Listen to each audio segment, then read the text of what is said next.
কত জায়গায় দেবেন আপনি? এখন মিনিমাম 2 কোটি এর আগে তো মামা ওই জায়গাটা আপনার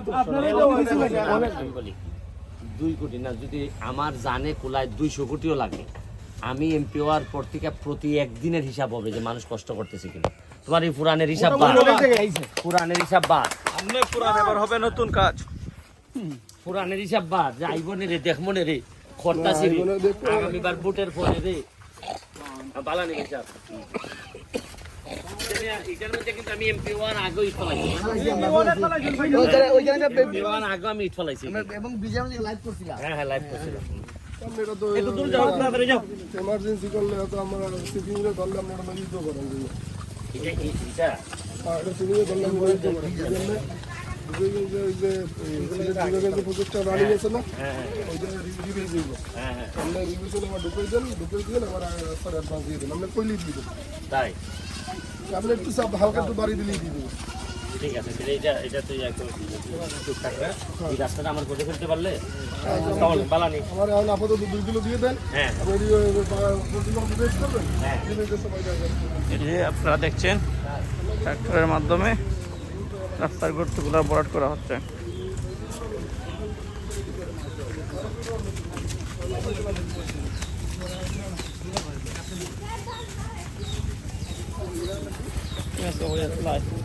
আসসালামু আলাইকুম।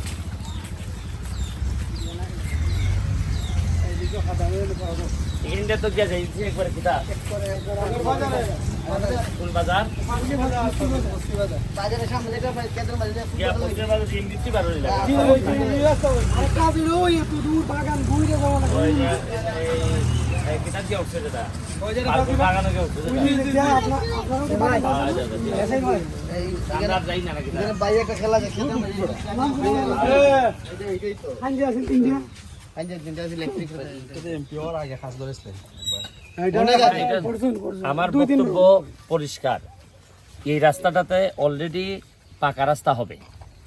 এখন যেহেতু মাটির রাস্তা, মানুষের কষ্ট হইতেছে, মানুষের এই বৃষ্টির সিজনটা পার করাই মানুষের জন্য কষ্ট। আগে একটা ধারণা ছিল যে আরে সরকারি কাজ আসতেছে তো হবে, তো একটু ওয়েট করেন না, ধৈর্য ধরেন না।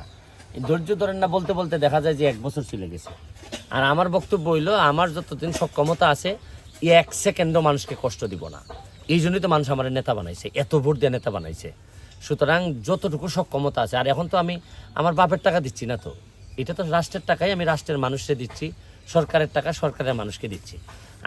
আমি সিদ্ধান্ত নিয়েছি চুরিটা খালি করব না, আর চুরি না করলে কত কাজ যে করা যায় এটার নমুনা আপনারা দেখে যান আজকে। আচ্ছা, একটা প্রশ্ন, একজন চেয়ারম্যান আপনার বিষয়ে যে একটি অভিযোগ লিখছেন, এই বিষয়ে কি বলবেন আসলে?